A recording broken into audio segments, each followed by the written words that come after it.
Earlier, I mentioned stormwater compliance. Okay, always remember that stormwater is any type of rain or snow melt. Okay, what goes into a storm drain will end up at the nearest body of water, and it can have an impact on wildlife. Okay, that's why it's important that we want to make sure we're not putting any potential hazardous chemicals into a storm drain. Okay, storm drains are typically outdoors around the facility, and they will always be square. Okay, these storm drains will end up at the pond here at the site before being released to the Trinity. So again, we never want to put anything. Okay, we never want to do any type of wash downs outdoors using chemicals.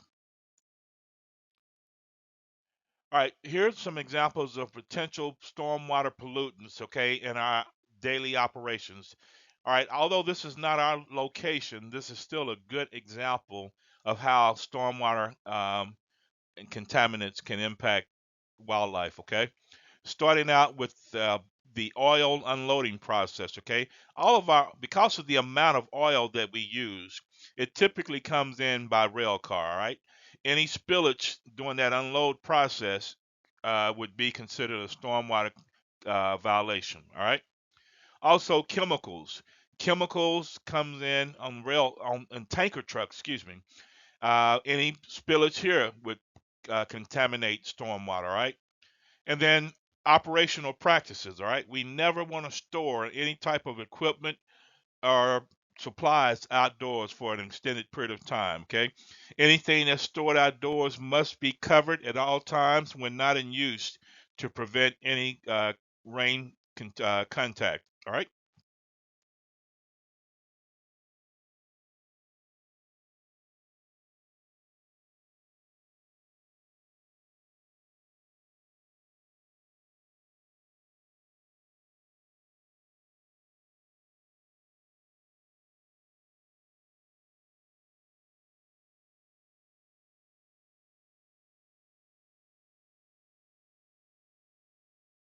Spill response procedures, okay?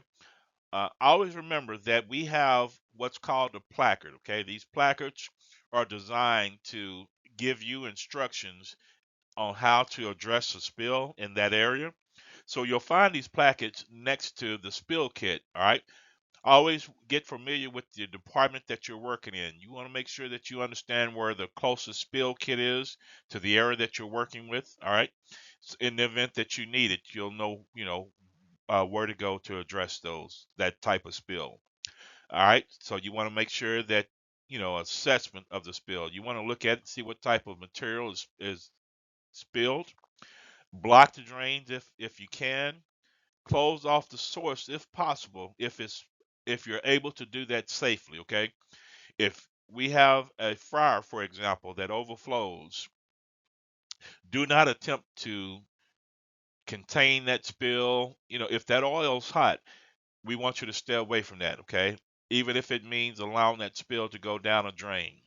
If we can dam that drain up, if we can stop that spill from entering the drain safely without the risk of being burned, then yes, let's proceed. But safety comes first, okay? So we want to contain, notify, clean it up, dispose of the material, complete the report, and then action plan to prevent any repeat occurrences, okay? So you can always get with a member of the green team or your immediate manager for support.